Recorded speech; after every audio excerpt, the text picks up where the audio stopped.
ஆண் பார்வை என்றால் என்ன அப்படின்றத வந்து இந்த படம் வந்து இவ்வளவு அப்பட்டமாக தோலுரித்து நமக்கெல்லாம் காட்டியிருக்கிறது. உண்மையில் கொந்தளிக்க வேண்டும் அப்படின்னா ஆணாதிக்க சிந்தனை கொண்டவர்கள் இதில் கொந்தளிக்கலாம். நான் டிண்டர்ல என்னுடைய சுய உணர்வோடு நான் என்னுடைய படத்தை போட்டிருக்கேன். நீ யாரோட அனுமதியோட என்னோட படத்தை ஒரு மேட்ரிமோனியில் போட்டு வச்சிருக்கிறன்ற கேள்வி வந்து அந்த பொண்ணுக்கு வந்து என்ன ஆகும் அப்படின்னு நம்ம இது வரைக்கும் யோசிச்சிருக்கோம். சார் இந்த பையன் என்ன பாவம் பண்ணான், இந்த பையனோட வாழ்க்கையை கெடுத்துட்டீங்க. அந்த பையனுக்கு தான் லவ் ஃபெயிலியர் சாங் வரும், அந்த பையனுக்கு தான் வந்து எமோஷன்ஸை காட்டுவாங்க, அந்த பையன் தான் கையை அறுத்துப்பான். இது இவ்வளவு நாள் நாம பார்த்த படம். அந்த பொண்ணு என்ன பண்ணுச்சு நம்ம கேள்வியே கேட்டதில்லை. இந்த படம் அந்த பொண்ணு என்ன செய்யுதுன்றதை காட்டுது. அப்போ ஆண்கள் எல்லாம் குற்றவாளிகள்னு சொல்ல வரீங்களா அப்படின்னா அப்படியும் அந்த படம் சொல்லலை. ரிலேஷன்ஷிப்பில் ரெண்டு பேருக்கும் நியாயங்களும் இருக்குது, ரெண்டு பேருக்கையும் குறைபாடுகளும் இருக்குது. உன் குறைபாடுகளை மட்டும் இவ்வளோ நாள் சொன்னேல, என் குறைபாடை கொஞ்சம் கேளு. இந்த அம்மாவுக்கும் பொண்ணுக்குமான உரையாடல் நீங்கள் அவ்வளோ நேரம் விலகி இருக்கிற மாதிரியே இருக்கும். ஏன்னா அந்த பொண்ணோட பெர்ஸ்பெக்டிவ்ல எல்லாம் ஓடுது. அந்த பொண்ணு வீட்டுக்குள்ளே வரும்போது நீங்கள் அந்த அம்மா மூலமாக நீங்கள் கனெக்ட் ஆயிடுவீங்க உள்ள. ஏன்னா அம்மா என்ன வெளிப்படுத்துகிறாங்க, ஒரு ஆம்பளையோட பார்வையை அந்த அம்மா வெளிப்படுத்துகிறாங்க. ஆனால் அந்த அம்மாவும் பாதிக்கப்பட்டவங்க தான். அதை இந்த படம் மறுத்திருக்கா? மறுக்கலை. நீயும் பாதிக்கப்பட்டிருக்குமா, உனக்கு அது புரியலம்மா அப்படின்றது தான் அந்த பொண்ணு சொல்ல முயற்சி பண்ணுது. பேரலை நேயர்களுக்கு வணக்கம். இன்றைய நேர்காணலில் பத்திரிகையாளர் திரு இந்திரகுமார் தேரடி அவர்கள் இருக்கிறார். அவ்வளோ பேசலாம். சார் வணக்கம். வணக்கம். வெற்றிமாறனுடைய இணை இயக்குனராக பணியாற்றிய வர்ஷா அவர்கள் இயக்கிய பேட் கேர்ள் அப்படிங்கிற திரைப்படம் நாளைக்கு வெளியாக இருக்குது. படத்தை நீங்கள் ப்ரீவியஸை பார்த்துட்டு வந்திருக்கீங்க. அந்த படம் ட்ரெய்லர் வெளியான போனதுலேருந்தே பெரிய விமர்சனத்துகள் ஆனிச்சு. சென்சார் பிரச்சனை அப்படின்னு சொல்லி நிறைய பிரச்சனைக்கு வந்துட்டு இருந்தது. இறுதியாக அந்த படம் வெளிவர இருக்குது. உங்களுடைய எக்ஸ்பீரியன்ஸ் எப்படி இருந்துச்சு? இயக்குனர் வர்ஷா அவர்கள் இயக்கிய பேட் கேர்ள்ஸ் முதல்ல அந்த தலைப்பு வந்தபோதே, அந்த படம் வந்தபோதே நீங்கள் சொன்னது போல் கடுமையான எதிர்ப்புகள் கிளம்பியது. அது யாரிடமிருந்து அந்த எதிர்ப்புகள் கிளம்பியது அப்படின்றதுல மறைச்சு பேச வேண்டிய அவசியமே கிடையாது. பார்ப்பன ஆதிக்க சக்திகளிடமிருந்து அந்த எதிர்ப்பு கிளம்பியது. பாஜக ஆதரவாளர்கள் ரொம்ப குறிப்பாக நேரடியாக தமிழ்நாடு ஆர்எஸ்எஸ்ஸே அதை எதிர்த்து வழக்கு போடுற அளவுக்கு இந்த படம் வந்து வெளியாவதற்கு முன்னாலேயே சர்ச்சைகளை ஏற்படுத்த தொடங்கிட்டாங்க. அப்போது பேட் கேர்ள்ஸ் மேலே ஒரு பொதுவாகவே இதை இந்த தரப்பு எதிர்க்கிறது அப்படிங்கும் போதே அந்த படம் என்ன மாதிரி மக்கள் மத்தியில் போய் சேரும் அப்படின்றது நமக்கு எல்லாம் தெரியும். அப்போ ஒரு எதிர்பார்ப்பு கிரியேட் ஆகுது இந்த படத்தின் மேலே. பேட் கேர்ள்ஸ் அப்படின்னா அப்போ முதல்லையே என்ன வருது, அப்போ இது ஒரு பெண்ணியம் சார்ந்த படம், பெண்களின் உரிமைகளை கோருகின்ற படம், ஒரு ஆணாதிக்கத்தை உடைக்கின்ற வகையில் ஏதோ சில விஷயங்களை செய்ய போகிறாங்க, உடைச்சி பேச போகிறாங்க பல விஷயங்களை. அந்த மாதிரி வந்து பலத்த எதிர்பார்ப்புகள் வெவ்வேறு தரப்புகளிடமிருந்து வந்தது. படம் வந்து முழுமையாக பார்த்தோம். எந்த விதத்திலும் யாருடைய மனதையும் நேரடியாகவோ மறைமுகமாகவோ புண்படுத்தவில்லை. உண்மை என்ன என்பதை நேரடியாக அந்த படம் திரையில் காட்டியிருக்கிறது.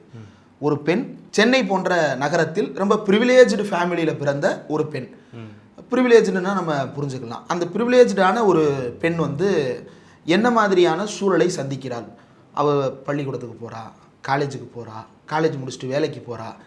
இதுதான ஒரு பெண் வந்து லைஃப்பில் கிராஸ் பண்ணுற பாத்ஸ். இந்த பாதைகளை ரொம்ப லீனியராக காட்சிப்படுத்தி இருக்கக்கூடிய ஒரு படம். ஆனால் ஒரு பொண்ணு வீட்டில் இருக்கிறா, ஸ்கூலுக்கு போகிறா, காலேஜுக்கு போகிறா, வேலைக்கு போகிறா. இதில் என்ன இன்ட்ரெஸ்ட்டாக இருக்குது, இதில் அப்படி என்ன சொல்லிட முடியும் அப்படின்னு தான் படம் பார்க்க தொடங்கினோடனே தோணுச்சு. ஆனால் அந்த படம் வந்து அந்த அளவுக்கு நம்மளை ஏமாற்றலை. காரணம் என்ன அப்படின்னா, இதற்குள் இவ்வளவு விஷயங்கள் பேசப்படாமல் இருந்திருக்கா, இவ்வளோ விஷயத்தை புரிஞ்சுக்கிடாமலே இத்தனை வருஷம் நம்ம படம் பார்த்துருக்கிறோமா. உதாரணத்திற்கு மேல் கேஸ் அப்படின்னு சொல்லிட்டு ஒரு விஷயத்த சொல்லுவாங்க. அதாவது ஒரு பெண்ணை காட்சிப்படுத்தும் போது ஒரு ஆண் பார்வையோடு காட்சிப்படுத்துகிறார்கள் அப்படின்றத சொல்லுவாங்க. ஆனால் புரியாது இதனுடைய அர்த்தம் என்ன அப்படின்றத புரிஞ்சுக்கிடவே முடியாது. கேமரா இருக்குது, ஒரு பெண் ஆடுறாங்க, அதை காட்டுறாங்க. இதில் என்ன ஆண் பார்வை பெண் பார்வை? கேமரா தானே காட்ட போகுது அப்படின்னா இந்த படம் வந்து அதை உடைச்சு காட்டுது. ஆண் பார்வை என்றால் என்ன அப்படின்றத வந்து இந்த படம் வந்து அவ்வளவு அப்பட்டமாக தோலுரித்து நமக்கெல்லாம் காட்டியிருக்கிறது. உண்மையில் கொந்தளிக்க வேண்டும் அப்படின்னா ஆணாதிக்க சிந்தனை கொண்டவர்கள் இதில் கொந்தளிக்கலாம்.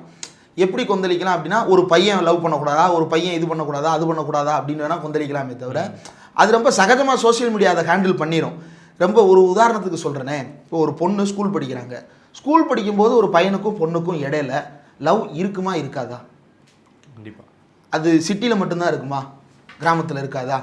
அந்த லவ் வந்து ஒரு தொடுதலை நோக்கி நகருமா நகராதா? இது பேசுவதற்கு ரொம்ப தயக்கமானதாக இருக்கலாம். ஆனால் அது இயல்பாக இருக்கக்கூடிய ஒரு விஷயம் தானே. இளமை பருவத்தில் ஒரு 10 பருவத்தை கடக்கும் பொழுது எல்லா ஆணும் பெண்ணும் கடந்து வருகின்ற ஒரு வாழ்க்கை தான். அப்போது ஒரு பெண் ஒரு காலேஜுக்கு போயிட்ட ஒரு ஸ்கூலில் இருக்கிறாங்க அப்படின்னா இதெல்லாம் பண்ணாதான் அது பெண், இதெல்லாம் பண்ணாதான் அது பெண்ணியம் அப்படின்னு இந்த படம் டிஃபைன் பண்ணுதா? இல்லை. நீ இந்த லவ்வை பண்ணலைன்னா நீ இந்த ஸ்கூலில் படிக்கக்கூடாது, நீ இந்த லவ்வை ஸ்கூல் படிக்கும்போது நீ இதெல்லாம் பண்ணலைன்னா நீ பொண்ணே கிடையாது, அல்லது நீ ஃபெமினிஸ்டே கிடையாது, அப்படி இந்த படம் வந்து வரம்புகளை வரையறுக்கிறதா? இல்லை. அப்போ ஏன் இந்த சமூகம் கொந்தளிக்குது அப்படின்னா அந்த படம் இயல்பாக வெளிப்படுத்துகின்ற உண்மைகள். நீங்கள் வந்து ஒரு ஒரு ரஜினிகாந்த் மாதிரியான ஒரு படத்தில் வந்து ஒரு சின்ன விஷயத்தை பெருசாக எக்ஸ்பிளைன் பண்ணும்போது வராத நெருக்கடிகள், சாதாரண படத்தில் ரொம்ப இயல்பாக காட்சிப்படுத்தும் போது சில விஷயம் நமக்கு புரிஞ்சிடும், இதுதான்டா அப்படின்னு நமக்கு புரிஞ்சிடும்ல. அது வந்து இந்த சக்திகளுக்கு ஒரு பெரிய அச்சுறுத்தலை ஏற்படுத்தியிருக்கு. சரி, படம் என்ன சொல்லுது? ட்ரெய்லர்லேயே ஒரு காட்சி பார்த்துருப்போம். ஒரு அம்மா வந்து தோசை சுட்டுட்டு இருப்பாங்க, பொண்ணு பக்கத்தில் இருப்பாப்புல, வெளியே அப்பா வந்து சத்தமாக ரொம்ப பிரபலமான ஒரு இங்கிலீஷ் சேனலை அவர் பார்த்துட்டு இருப்பார். பார்த்துட்டு இருக்கும்போது அம்மா வந்து தோசை சுட்டுக்கிட்டே பொண்ணுக்கு அறிவுரை சொல்லுவாங்க. என்னம்மா, நமக்கு பிறகு நம்மளை பார்த்துக்கிறதுக்கு ஆள் வேண்டாமா, நான்லாம் இப்போ வாழ்க்கையை வாழ்ந்து முடிச்சிட்டேன், எங்களுக்கு பிறகு உன்னைய பார்த்துக்கிறதுக்கு ஆள் வேணாமா அப்படின்னு சொல்லும் போதே அவங்க அப்பா அம்மா சட்னி கொண்டு வா அப்படின்னு சொல்லிட்டு சவுண்ட் விடுவார். யார், இவரா அப்படின்னு சொல்லிட்டு. இது சாதாரணமான ஒரு காட்சி தானே. அதே போல் வந்து படத்தில் வர்ற ஒரு சின்ன விஷயம், இன்றைக்கி நம்ம டிண்டர் யூஸ் பண்ணுறோம், இந்த மாதிரியான பல அப்ளிகேஷன்ஸ் இன்றைக்கி வந்துருச்சு, அதுலேயே நிறைய மோசடிகளும் நடக்குது. ஆனால் இந்த அப்ளிகேஷன்ஸ் இளைஞர்கள் பயன்படுத்துகிறார்களா அப்படின்னா பயன்படுத்துகிறார்கள். இப்படி பயன்படுத்துவது அப்படின்றத வந்து இந்த சமூகம் என்னவா பார்க்குது அப்படிங்க பார்க்கும் பொழுது இது ரொம்ப ஆபத்து, எவனே தெரியாதவனுக்கு நம்ம பொண்ணை போய் காட்டுறதா அப்படின்லாம் வந்து அவங்க சொல்கிறாங்கல்ல. அப்போ மேட்ரிமோனியில் நீ யாரை கேட்டு என் ஃபோட்டோ அப்லோட் பண்ண அப்படின்ற கேள்வி ரொம்ப சாதாரணமான கேள்வி தானே. இது வந்து அவர்களுக்கு பயத்தை ஏற்படுத்துகிறது. ஏன், எந்தென்ன விஷயங்கள் எல்லாம் ஆணாதிக்கத்தையோ அல்லது ஒரு குறிப்பிட்ட வகுப்பாருடைய மேலாதிக்கத்தையோ அல்லது ஒரு குறிப்பிட்ட தரப்பினுடைய பார்வையையோ பொது பார்வையாக மக்கள் மீது திணித்து கொண்டே இருந்து ஒரு நீண்ட காலமாக இங்கு கட்டமைக்கப்பட்டிருக்குல்ல சமூக ஒழுங்கு என்கின்ற பெயரில் கட்டமைக்கப்பட்ட விஷயங்கள் இருக்குல்ல, அதை இயல்பாக அடித்து நொறுக்குகிறது இந்த படம். இப்போ ஒரு உதாரணத்திற்கு கோயிலுக்கு போகிறது இயல்பாக வீடுகளில் கடைபிடிக்கக்கூடிய விஷயந்தான். ஆனால் கோயிலுக்கு போகிறது அப்படின்றது பக்திக்காக என்று பக்தர்கள் நினைக்கிறார்கள். ஆனால் பக்தர்கள் பக்திக்காக கோயிலுக்கு வருவதை ஒரு குறிப்பிட்ட பிரிவினர் எதற்காக பயன்படுத்துகிறாங்க? அரசியலாக பயன்படுத்த முயற்சி செய்கிறார்கள். அப்படி அரசியலாக பயன்படுத்தி போகும் பொழுது அது என்ன விளைவை ஏற்படுத்துது? அது சாமி கும்பிட்ற பக்தன் மேலே எந்த தாக்கத்தை ஏற்படுத்தலைன்னா நிச்சயமாக அவனை தான் அதை பாதிப்புக்கு உள்ளாக்க போகிறது. அதை வந்து இந்த படம் அந்த மாதிரியான பல விஷயங்கள், இப்போ மேட்ரிமோனின்னு ஒன்று இருக்குது. இப்போ இந்த சாதிய கட்டமைப்பு நவீனம் வர வர இந்த சாதிய கட்டமைப்பு தகரும் அப்படின்றது ஒரு குறிப்பிட்ட காலத்தில் பலருடைய எதிர்பார்ப்பாக இருந்தது. ஆனால் நல்ல திராவிடத்தையோ அல்லது மார்க்சியத்தையோ நன்கு படித்தவர்களுக்கு வந்து இந்த நவீனத்திற்குள் இவர்கள் எப்படி ஆடுவார்கள் என்பது ஏற்கனவே புரிந்து வைத்தவர்கள் தான். அதற்கு ஒரு கிளாசிக்கல் எக்ஸாம்பிள் தான் மேட்ரிமோனி. சாதி மேட்ரிமோனினே.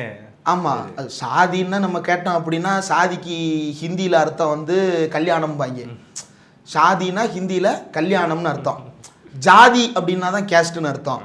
ஓ, அப்போ ஷாதினா ஜாதின்னு புரிஞ்சுக்குவாங்கன்றது தெரியாமலே நீ இந்த பேரை வச்சுட்ட அப்படித்தானே அப்படின்ற மாதிரி தானே இருக்குது. இது வந்து இதுனா அது கூட நம்பாதேடா அப்படின்ற மாதிரி தான் இருக்குது. அப்போ சாதி இந்த மாதிரியான பல மேட்ரிமோனிஸ் வந்து இன்றைக்கும் வந்து சாதிய கட்டமைப்பை எவ்வளோ இறுக்கமாக வைத்து கொண்டே இருக்கிறது. ஒரு காலத்தில் நீங்கள் பெண் பார்க்க போகிறீங்க அப்படின்னா நீங்கள் வந்து அந்த 60 கிலோமீட்டர் தாண்டி போக மாட்டாங்க. ஏன், 60 கிலோமீட்டருக்கு மேலே அவனுக்கு போக முடியாது. எங்கே 60 கிலோமீட்டருக்கு மேலே எப்படி போவ? நீங்கள் மாட்டு வண்டி கட்டிட்டு போவீங்களா? எப்போ போக ஆரம்பித்தான்? பஸ்ஸு வந்ததுக்கு பிறகு தான் அவன் போகிறான். கார் வந்துட போது போல பஸ்ஸு வந்ததுக்கு பிறகு தான் போகிறான். அதுலேயும் இந்தியா மாதிரியான நகரங்களில் பொது போக்குவரத்து அப்படின்னு ஒன்று வந்ததுக்கு பிறகு தான் இது நாடு கிடையாதுடா, நாடுனா வேற, நம்மளை இது நாடுன்னு ஏமாற்றி அயலி படத்தில் வந்து அதை காட்சிப்படுத்தியிருப்பாங்க. அந்த பஸ்ஸில் போகும்போது அவங்க அம்மாவுக்கும் மகளுக்கும் நடக்கிற அந்த உரையாடல், எக்ஸாமுக்கு ட்ராப் பண்ணுறதுக்கு அந்த அம்மா போயிட்டு வரும்போது எப்படி ஃபீல் பண்ணுறாங்க அப்படின்றத ரொம்ப அழகாக முத்துக்குமார் வந்து அதை காட்சிப்படுத்தியிருப்பார். இப்போ அந்த மாதிரி வந்து ஒரு பெரிய திறப்பு இந்த உலகத்தில் இருக்குல்ல. இது ஒரு இப்போ இந்த மேட்ரிமோனி என்ன செய்யுது அப்படின்னா இதை குளோபலைஸ் பண்ணுது. இதை காஸ்ட்டை குளோபலைஸ் பண்ணி வச்சிருக்குது. எதையோ குளோபலைஸ் பண்ணணும்னு நம்ம விரும்பும்போது இது குளோபலைஸ் பண்ணுது. அப்போ இதை வந்து இவ்வளவு டீட்டெயிலெல்லாம் படம் பேசலை, ரொம்ப சிம்பிளாக நான் டிண்டரில் என்னுடைய சுய உணர்வோடு நான் என்னுடைய படத்தை போட்டிருக்கேன். நீ யாரோட அனுமதியோட என்னோட படத்தை ஒரு மேட்ரிமோனியில் போட்டு வச்சிருக்கிறன்ற கேள்வி வந்து ரொம்ப இயல்பாக இவ்வளோ பெரிய ஒரு எச்சத்தை வந்து கேள்விக்கு உள்ளாக்குகிறது. அப்போ இது வந்து அவர்களுக்கு சங்கடத்தை ஏற்படுத்துது. ஆனால் ரொம்ப இயல்பாக அந்த படம் வந்து அந்த இதை கடத்துது. உண்மையிலே நான் ஒன்று ஒத்துக்கணும், ஒரு 20 நிமிஷம் படம் எனக்கு ஒட்டலை. ஒட்டாத படத்துக்காக இவ்வளோ நேரம் நீ முட்டு கொடுத்துட்டு இருக்கேன்னு கேட்கலாம். ஆனால் அதுக்கு காரணம் வந்து எனக்கு 25வது நிமிஷத்துக்கு மேலே தான் புரியுது. என்னன்னா, அந்த பொண்ணு ஒரு பையனை லவ் பண்ணுறாப்புல, அந்த பையனும் அந்த பொண்ணும் சேர்ந்து நிறைய யோசிக்கிறாங்க. ஒரு நாள் அந்த பொண்ணு அந்த பையனோட வந்து ஓடி போயிடலாம் அப்படின்னு சொல்லிட்டு வீட்டில இருந்து பையன் தூக்கிட்டு வந்துடுது. அந்த பையன் வீட்டு முன்னாடி போய் நின்றுது. ஆனால் அந்த பையன் வரலை. அதுக்கப்புறம் அந்த பொண்ணு வீட்டுக்கு போயிடுது. Which means breakup. ஸ்கூல்லையும் மாட்டிக்கிறாங்க. அதுக்கு முந்தைய நாள் ஸ்கூலில் மாட்டிக்கிறாங்க. ஸ்கூலில் அந்த லவ் எப்படி மாட்டுது? ரொம்ப இயல்பாக இது எல்லா ஸ்கூல்லையும் நடக்கக்கூடியது தான். ஒரு ஃபோட்டோ வச்சுட்டு மாட்டுவான், ஐடி கார்டுக்கு பின்னாடி ஃபோட்டோ வச்சுட்டு மாட்டுவானுங்க. இப்படி பல பேர் வந்து பல விதமாக பேர் எழுதுறது, ஃப்ளேம்ஸ் போட்ட நோட்டில் மாட்டுறது, இப்படி மாட்டுறானுங்கல்ல. இப்படி மாட்டிடுறாங்க. அவங்க ஒரு நாள் மாட்டுறாங்க. அவங்க அம்மாவே பார்த்துறாங்க. அதே ஸ்கூலில் தான் படிக்கிறாங்க அந்த பொண்ணும். அப்போ அதற்கு பிறகு என்ன ஆகுது, வீட்டில் வந்து 2 பேர் வீட்லேயும் ஸ்ட்ரிக்ட் பண்ண ஆரம்பிப்பாங்கல்ல. ஸ்ட்ரிக்ட் பண்ண ஆரம்பிக்கிறாங்க. ஸ்கூலை மாற்ற பார்க்குறாங்க. இந்த பொண்ணை ஸ்கூலை மாற்றிடுறாங்க. அந்த பையன் சிங்கப்பூர் போயிட்டான்னு சொல்லிடுறாங்க. அதுக்கப்புறம் அந்த பையன் வந்து இந்த பொண்ணோட தொடர்பில் வரவே இல்லை. என்னடா இது அப்படின்றோடனே அந்த பொண்ணுக்கு வந்து என்ன ஆகும் அப்படின்னு நம்ம இது வரைக்கும் யோசிச்சிருக்கோமா? அந்த பையன் என்ன பாவம் பண்ணான், இந்த பையனோட வாழ்க்கையை கெடுத்துட்டீங்களே. அந்த பையனுக்கு தான் லவ் ஃபெயிலியர் சாங் வரும். அந்த பையனுக்கு தான் வந்து எமோஷன்ஸை காட்டுவாங்க. அந்த பையன் தான் கையை அறுத்துப்பான். அந்த பையன் தான் மாடியிலேருந்து குதிக்க முயற்சி செய்வான். அந்த பையன் தான் வீட்டில் வைக்கிற சோறை எட்டி உதப்பான். அந்த பையன் தான் ஸ்கூலுக்கு போக மாட்டேன்னு அடம்பிடிப்பான். அந்த பையன் தான் அந்த பொண்ணை தேடி தேடி போக முயற்சி பண்ணுவான். இது இவ்வளவு நாள் நம்ம பார்த்த படம். இந்த படம் அந்த பொண்ணு என்ன பண்ணுச்சு, நம்ம கேள்வியே கேட்டதில்லை. இந்த படம் அந்த பொண்ணு என்ன செய்யுதுன்றதை காட்டுது. அவ்வளவுதான். ரொம்ப சிம்பிளான ஒரு இயல்பாக குடும்பத்தோடு நாம் பார்த்து கொண்டிருக்க காதல் படங்கள்ல என்ன பார்த்தோமோ அதை ஒரு பெண்ணின் பார்வையிலிருந்து இந்த படம் காட்சிப்படுத்தி, இது 20 நிமிஷத்துக்கு பிறகுதான் வந்து உரைக்குது. ஓகே, அந்த பொண்ணோட பெர்ஸ்பெக்டிவ்ல இருந்து அந்த டைரக்டர் பேசுறாங்க. இதை புரிஞ்சுக்கிறதுக்கு இவ்வளவு நேரம் ஆயிடுச்சா மட சாம்பிராணி அப்படின்னு நம்மளே திட்டிக்கிற இடத்துக்கு தான் வரும். மேல் கேஸ் வருது. ஆமா, அப்ப அதற்கு பிறகுதான் அது புரிகிறது அந்த பெண்ணின் பார்வை என்ன அப்படின்றத அந்த படம் வந்து அழகா காட்சிப்படுத்தி இருக்கிறாங்க. இதை ஏன் இப்ப சொல்றேன் அப்படின்னா, நாளைக்கு அந்த படம் ரிலீஸ் ஆகும்போது, இது நம்ம பேசுறோம், நாளைக்கு ரிலீஸ் ஆகும்போது தான் இந்த வீடியோ பப்ளிஷ் ஆகும்னு நினைக்கிறேன். இந்த படத்தை பார்க்க போறவங்க இதை நீங்க மைண்ட்ல வச்சுங்க. அந்த பொண்ணு என்ன பண்ணுச்சு அப்படின்றத யோசிச்சது இல்லைல்ல, அதை போய் பாருங்க. அந்த பொண்ணு என்ன பண்ணுச்சு அப்படின்றத பாருங்க. ஒன்றும் பண்ணல. உனக்கு எதிராக வந்து வீட்டில் வந்து எலுமிச்சம்பழம் உருட்டி விட்டுச்சா? பண்ணலை. உனக்கு எதிராக ஆசிட் அடிக்கிறதுக்கு ஃப்ரெண்ட்ஸை கிளப்பிக்கிட்டு இருந்துச்சா? அதெல்லாம் பண்ணல. அந்த பொண்ணு ஒரு விஷயத்தை கோத்ரூ பண்ணதில்ல, அதுதான். அடுத்து காலேஜுக்கு போகிறாங்க. காலேஜில் ஒருவனுக்கு ஒருத்தி அப்படின்றதெல்லாம் வந்து விஜய் படத்தோட சரி. பல பேரின் மீது காதல் ஏற்படும். ஒருத்தட்ட ப்ரொப்போஸ் பண்ணுவாங்க, அந்த பொண்ணுக்கு பிடிக்காது, திரும்ப திரும்ப முயற்சி பண்ணுவான், அந்த பொண்ணு விரட்டி விட்டுரும். அதுக்கப்புறம் என்ன பண்ணுவான், வேற ஒரு பொண்ணை லவ் பண்ணுவான், அந்த பொண்ணோட செட் ஆகும். காலேஜ் முடியும் போது பிரேக்கப் ஆகும். திருப்பி போனதுக்கப்புறம் காலேஜிலே இருந்து இன்னொரு பொண்ணை லவ் பண்ணுவான், அதுக்கு பிறகு அது பிரேக்கப் ஆகும். அதுக்கப்புறம் புதுசாக வேலைக்கு போன இடத்துல ஒரு பொண்ணை லவ் பண்ணுவான், அது முறியும். அதுக்கு பிறகு யாரோ ஒரு பொண்ணை பார்த்து கல்யாணம் பண்ணுவான். இப்படி தானே ஒரு வாழ்க்கை போகுது. அப்போ அந்த பொண்ணு பெர்ஸ்பெக்டிவ்ல இருந்து இந்த ரிலேஷன்ஷிப்ஸ் என்னவா இருந்துச்சு, ஒரு பொண்ணு அந்த பையனை பிரேக்கப் பண்ற முடிவை எப்படி எடுக்கிறா, ஒரு பொண்ணு அவருடைய கோபத்தை என்னவா வெளிப்படுத்துறா அப்படின்றத ரொம்ப இயல்பா அழகா காட்சிப்படுத்தியிருக்கிறாங்க. அதே நேரத்தில் அப்போ ஆண்கள் எல்லாம் குற்றவாளிகள்னு சொல்ல வரீங்களா அப்படின்னா அப்படியும் அந்த படம் சொல்லலை. ரிலேஷன்ஷிப்பில் 2 பேருக்கும் நியாயங்களும் இருக்கு, 2 பேருட்டையும் குறைபாடுகளும் இருக்கு. உன் குறைபாடுகளை மட்டும் இவ்வளோ நாள் சொன்னேல, என் குறைபாடை கொஞ்சம் கேளு. நம்ம சங்க இலக்கியத்தெல்லாம் பார்த்துருப்போம். தோழியினுடைய வருத்தப்பாடு இருக்குல்ல, தோழி வருத்தப்பாடு தான் பாட்டாக இருக்கும், ஆம்பளை வருத்தப்பாடெல்லாம் பாட்டாக இருக்காது. பாட்டை எழுதின புலவர் வேணா ஆண்பால் புலவராக இருக்கலாம், ஆனால் அவர் வெளிப்படுத்தின உணர்வு எல்லாம் அந்த பெண்ணின் உணர்வுகள். அவளுடைய தோழிகிட்ட அதை பேசுவா. நீங்கள் பாட்டை எடுத்து பாருங்க, அகத்திணை பாடல்கள்லாம் எடுத்து பாருங்க. தலைவி தோழியிடம் பகிர்ந்து கொண்டது, தோழி தலைவனுக்கு பகிர்ந்தது, இப்படியான ஒரு சென்டிமெண்ட் உள்ள இருக்குல்ல. அப்போ நமக்கு ஒரு நீண்ட மரபு இருக்கிறது. ஒரு பெண்ணின் பார்வையை வெளிப்படுத்துவதில் வந்து தமிழ்நாட்டில் வந்து இலக்கியமாகவே ஒரு நீண்ட மரபு இருக்கிறது. அது இடையில் உடைந்து போயிருந்தது. சமீபத்தில் கூட ஒரு வீடியோ, இந்த எம்டி ஹேண்ட்னு ஒரு சேனல், ஒரு பையன் நல்லா அழகாக சட்டையர் பண்ணுவாப்புல, அவர் வந்து ஒரு வீடியோ போட்டிருந்தார். லவ் ஃபெயிலியர் சாங்ஸ், பெண்களுக்கான லவ் ஃபெயிலியர் சாங்ஸ் இருக்குதா அப்படின்னு. அவர் தான் நினைக்கிறேன், ஐ திங்க் ஸோ. ஆமாம், அவர் தான் ரீசெண்டாக போட்ட வீடியோ. அதில் வந்து ஒரு பெண்ணோட பிரேக்கப் எக்ஸ்பிளைன் பண்ணுற மாதிரி பாட்டு இருக்கா அப்படின்னு சொல்லிட்டு ஒரு இது வரும். நீங்கள் தேடி பார்த்தீங்க அப்படின்னா பொண்ணு பிரேக்கப்புக்கு பாட்டே கிடையாது.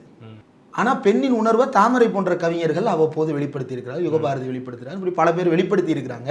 ஆனால் பாட்டா, முழு பாட்டா பிரேக்கப் பண்ணால் பையன் அடராவலை உதடாவலைன்றான், பொம்பளையை நம்பி விடாதே அப்படின்றான், இப்படிலாம் சொல்கிறான்ல. அந்த பொண்ணு என்ன சொல்லிச்சு நம்ம யோசிச்சது இல்லைல்ல. அந்த பொண்ணுக்கு ஒரு உணர்வு இருக்குல்ல, அந்த உணர்வு இந்த படம் அழகாக காட்சிப்படுத்துது. அதில் வந்து ஒரு பாட்டி இருக்கிறாங்க. அந்த பாட்டி வந்து வீட்டுக்குள்ளே வந்து பயங்கரமாக இது பண்ணுறாங்க. அந்த பாட்டி வந்து அந்த பொண்ணு லவ் மேட்ரு தெரிஞ்ச உடனே என்ன பண்ணுறாங்க, அவங்க அக்கா லவ் பண்ணுறது அவங்க பாட்டி என்ன ரியாக்ட் பண்ணுறாங்க. பாட்டி வந்து அதுக்கப்புறம் அந்த பொண்ணை வீட்டிலேயே சேர்க்கலை. இந்த பொண்ணோட அக்கா லவ் மேரேஜ் பண்ணதுக்கு பிறகு அந்த பாட்டி வந்து வீட்டிலேயே சேர்க்கலை. அந்த பாட்டி செத்து போயிடுறாங்க ஒரு கட்டத்தில். 2 பேத்திகளும் அழுதடிச்சுக்கிட்டு ஓடி வந்து உட்காந்துருக்குறாங்க. இப்போ அந்த இடத்துல வழக்கமான சினிமாவாக இருந்தால் என்ன யோசிச்சிருக்கலாம், ஒன்று பாட்டி பண்ண தவறுகளை எல்லாம் மன்னிச்சு முழுசாக தன்னை பாட்டியின் பாசத்திற்கு ஒப்புவித்து கொண்டிருக்கலாம். இல்லை அப்படின்னா அவ கிடக்கிறா செத்து போனவ, எனக்கு என்ன பண்ணா, அவ என் வாழ்க்கையவே சீரழிச்சிட்டா அப்படின்னா அந்த எக்ஸ்ட்ரீமுக்கு போயிருக்கலாம். இந்த 2 எக்ஸ்ட்ரீம் சமூகத்தில் இருக்கான்னா இருக்கு. ஆனால் இது 2க்கு நடுவில் ஒன்று இருக்கு. நீ என்னைய வளர்த்தவர்களில் ஒருத்தி, உனக்கும் எனக்கும் இடையில ஒரு பாண்டிங் இருக்கு.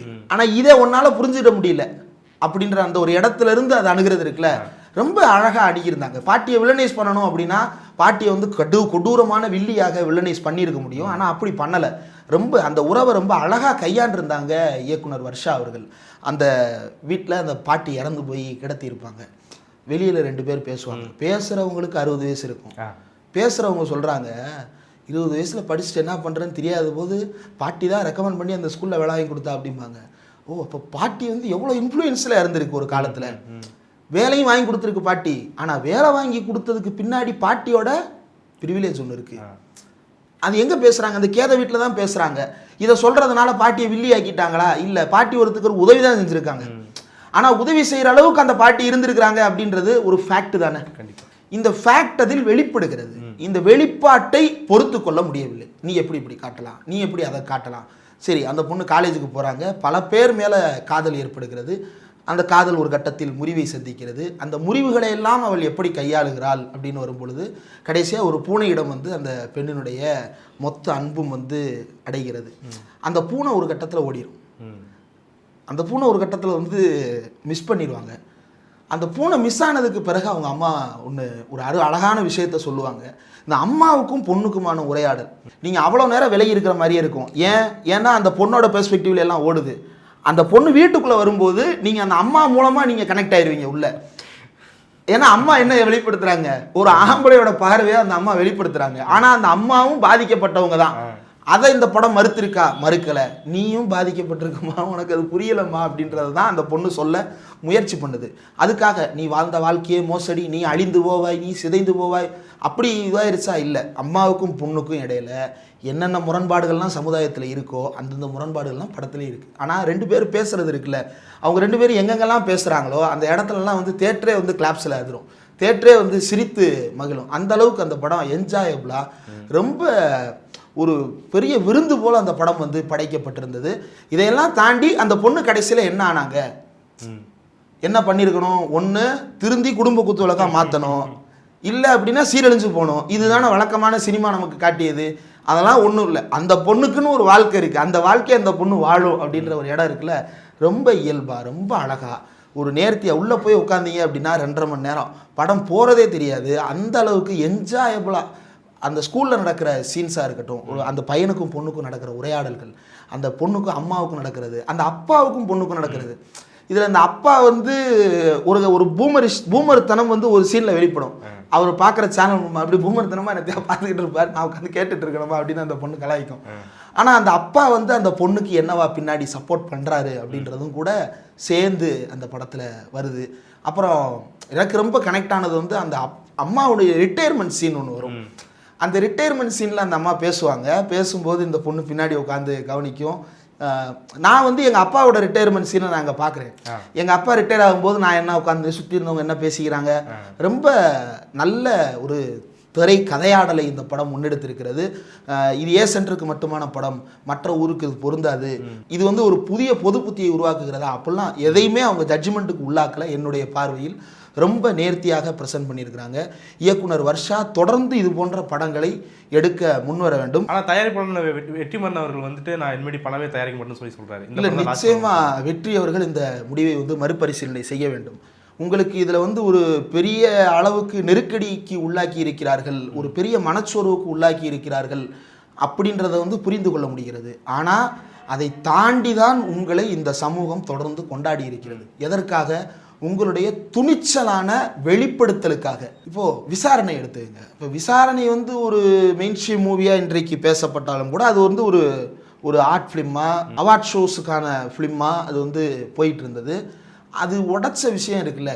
இப்போ இன்னைக்கு வரைக்கும் போலீஸ் ஸ்டேஷன் தொடர்பாக ஒரு விவகாரம் வந்து சர்ச்சை ஆயிடுச்சு அப்படின்னா போடு ரெஃபரன்ஸ் அங்கேருந்து தூக்கு, என்ன நடக்கும் ஸ்டேஷனில் அப்படியே பட்டவர்த்தை நம்ம போலீஸாலேயே மறுக்க முடியாத அளவுக்கு வந்து வெளியே பேசலாம். இப்போ நம்ம யார் சைலேந்திர பாபு போன்றவர்கள்லாம் வந்து மீடியாவில் உட்காந்து அப்படி கிடையாது, இது இப்படி கிடையாது அப்படின்னு சொல்லிட்டு, ஆனால் ஊரில் இருக்கிற போலீஸ்காரனுக்கு தெரியும், ஆத்தாடி கரெக்டாக காட்டிட்டாங்களே அப்படின்ற மாதிரி ஒரு உடைப்பு ஏற்படுதில்ல. அதே போல் விடுதலையாக இருக்கட்டும், இன்னும் வட சென்னையாக இருக்கட்டும், பல விஷயங்களை வந்து உடைச்சி பேசியிருக்கிறாரு. அந்த வெளிப்படுத்திய விஷயங்கள் இருக்குல்ல, அது இந்த சமுதாயத்தில் வந்து ஒரு பெரிய அரசியல் உரையாடலை முன்னெடுத்திருக்கு. தமிழ்நாடு வந்து நீண்ட காலமாக தொலைத்து விட்ட ஒரு விஷயத்தை வந்து உயிரோட்டத்திற்கு கொண்டு வந்தவர் வெற்றிமாறன். அது அவருடைய இயக்கத்தில் மட்டுமல்ல, அவருடைய தயாரிப்பிலும் அது வெளிப்பட வேண்டும். அப்படியான ஒரு வெளிப்பாடு தான். நீங்கள் இல்லை அப்படின்னா வர்ஷாவுக்கான இந்த வாய்ப்பை வழங்குவதற்கு இன்னும் எத்தனை பேர் இருக்கிறாங்க? வெற்றிமாறன் வெர்ஷன் 2 வேறு யாராவது இருக்கிறாங்களா? வர்ஷாவுக்கான இது மாதிரியான படங்களை தொடர்ந்து இயக்குவதற்கோ அல்லது இது போன்ற மற்ற இயக்குநர்களுடைய பார்வையை வெளிப்படுத்துவதற்கோ. இதில் வந்து நம்ம வந்து வர்ஷா வந்து இந்த பின்னணியிலிருந்து வந்தவங்க அப்படின்றத வந்து இந்த படம் வந்து அப்படி காட்டலை. நான் யார் தெரியுமா அப்படின்ற அந்த இடம் வந்து இதில் வெளிப்படவே இல்லை. தான் கடந்து வந்த ஒரு வாழ்க்கையை வந்து ஒரு விமர்சன கண்ணோட்டத்தோடு பார்க்கும்போது அல்லது ஒரு கலைக்கண்ணோட பார்க்கும் பொழுது அந்த வாழ்க்கை என்னவா ப்ரெசென்ட் ஆகுது. அதே போல் படத்தில் வந்து கலர்ஸ் இவ்வளவு நல்ல அழகான கலர்ஸில் வந்து அதை ப்ரெசென்ட் பண்ணியிருக்கிறாங்க. டெக்னிக்கலாகவே ரொம்ப, அதே போல் பாடல்கள் ரொம்ப அழகான பாடல்கள், ரொம்ப அற்புதமாக இருந்தது. பின்னணி இசையாக இருக்கட்டும், பாடல் வரிகளாக இருக்கட்டும், எல்லாமே வந்து மனதோடு ஒட்டக்கூடிய அளவுக்கு ரொம்ப அழகாக அந்த படத்தை ப்ரெசென்ட் பண்ணியிருக்காங்க. சுருக்கமாக சொல்லணும் அப்படின்னா, ஒரு பொண்ணு ஒரு லீனியரான வாழ்க்கையில் இவ்வளோ விஷயத்த பார்க்குறாளா அப்படின்றது, இவ்வளோ விஷயம் அப்படின்றதுல வந்து எனக்கு கனெக்ட் இருக்கா இல்லையான்னு யோசிக்கிறோம்ல, இருக்குது. இது எல்லாத்துலேயும் நமக்கு ஒரு பெரிய கனெக்ஷன் இருக்குது. அதை வந்து படம் பார்க்கும் பொழுது புரிந்து கொள்ள முடியும். ஒருவேளை மாற்று கருத்து இருந்தாலும் கூட அது உரையாடலாக மாற வேண்டும். இதை பார்க்குற ஒரு சிலருக்கு வந்து இது வந்து இங்கே செட் ஆகுமா அங்கே செட் ஆகுமான்ற கேள்விகள் வரலாம். அப்படி வந்தாலும் கூட அந்த உரையாடலை இந்த படம் துவக்கி வைக்க வேண்டும். மாறாக இந்த படத்துக்கு இவ்வளவு நெருக்கடிகள் அப்படின்றது வந்து, இவ்வளவு நெருக்கடி தர வேண்டியது அளவுக்கு அந்த படத்தில் வந்து எந்த விதமான அஃபென்சிவான ஸ்டேட்மெண்ட்ஸும் இருக்கிறதா நான் பார்க்கல. ரொம்ப அழகாக வெளிப்பட்டிருக்கிறது, ரொம்ப இயல்பாக வெளிப்பட்டிருக்கிறது. சரி, ஒருவேளை உடையில் வந்து ரொம்ப பிரச்சனையாக பண்ணிட்டாங்களா? அப்படிலாம் இல்லை. எல்லாத்தையும் தாண்டி 96 மாதிரியான ஒரு ஃபீல் இந்த படத்துக்குள்ளே ஒரு இது இருக்குது. 96 இந்த ஊர் கொண்டாடிச்சுல, ஏன் கொண்டாடிச்சு? 96 வந்து ஒரு சீன் வந்து ரொம்ப ஃபேமஸ்ஸு. 2 பேரும் இன்டிமேட்டாக மீட் பண்ண போகிற இடம்.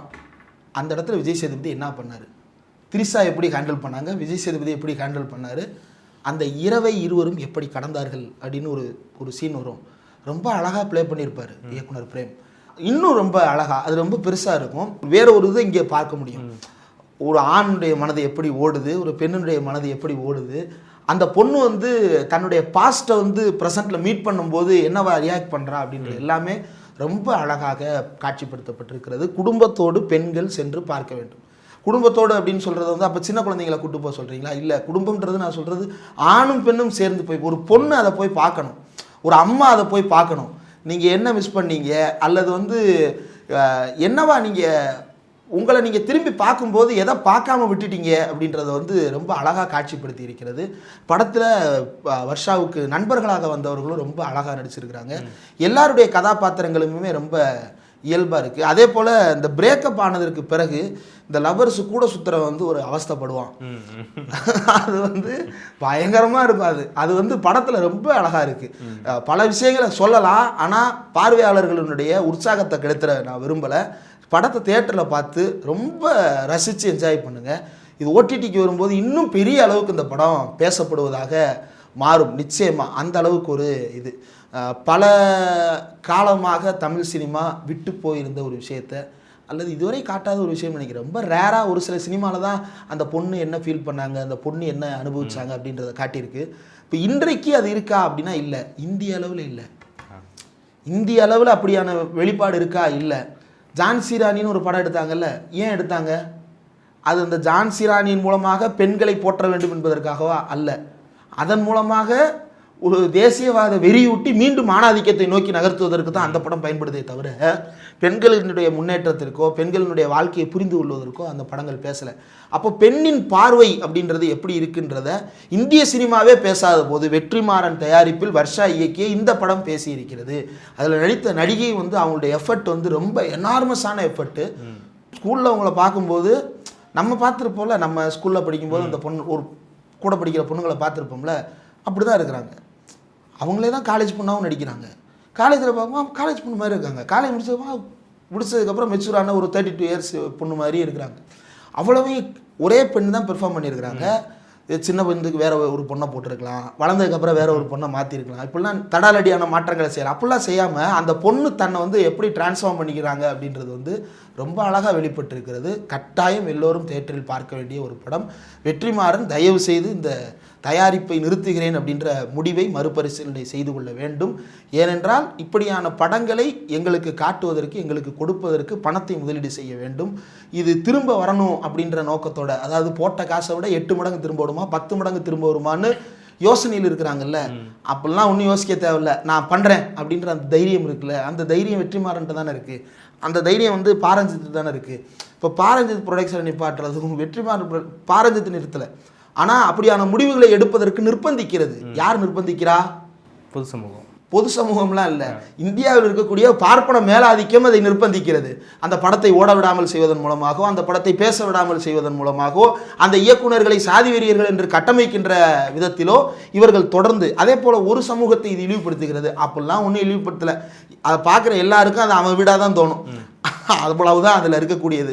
வேற ஒன்றும் அதில் வந்து மத உணர்வுகளை புண்படுத்துகின்ற விதமாகலாம் ஒன்றும் கிடையாது. தயவு செய்து படத்தை பார்த்தாங்க அப்படின்னா அவங்களே வந்து கரெக்டாக தான்ப்பா காட்டியிருக்கிறார், இதில் என்னப்பா தப்பாக இருக்குது அப்படின்னு தான் உணர்வாங்க. அவங்க வீட்டில் இருக்கக்கூடிய விஷயங்களை அவங்க தேட்டரில் பார்க்க முடியும் அந்த அளவுக்கு. அப்போ இந்த இயக்குனர்களை, இந்த தயாரிப்பாளர்களை, மாரி செல்வராஜையோ வெற்றிமாறனையோ அல்லது வந்து ரஞ்சித்தையோ வளர்ந்த பிறகு நெருக்கடிக்கு உள்ளாக்குனது போல இன்னும் வளர்கின்ற பலரையும் வந்து நெருக்கடிக்கு உள்ளாக்குகின்ற வேலையை இந்த பார்ப்பனிய மனப்போக்கு கொண்டவர்கள் தொடர்ந்து செய்கிறார்கள். இதை நாம் விட்டு வைக்கக்கூடாது.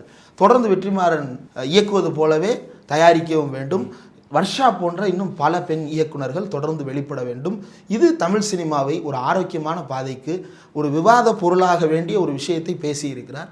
ரொம்ப அழகாக பேசியிருக்கிறார். தயவு செய்து இன்னும் பல படங்கள் இது போன்ற பார்வையோடு இயக்க வேண்டும் அப்படின்றது தான் நம்முடைய விருப்பம். ரைட். இந்த படத்தை பற்றி உங்களுடைய பார்வை பண்ணிட்டீங்க. மிக்க நன்றி.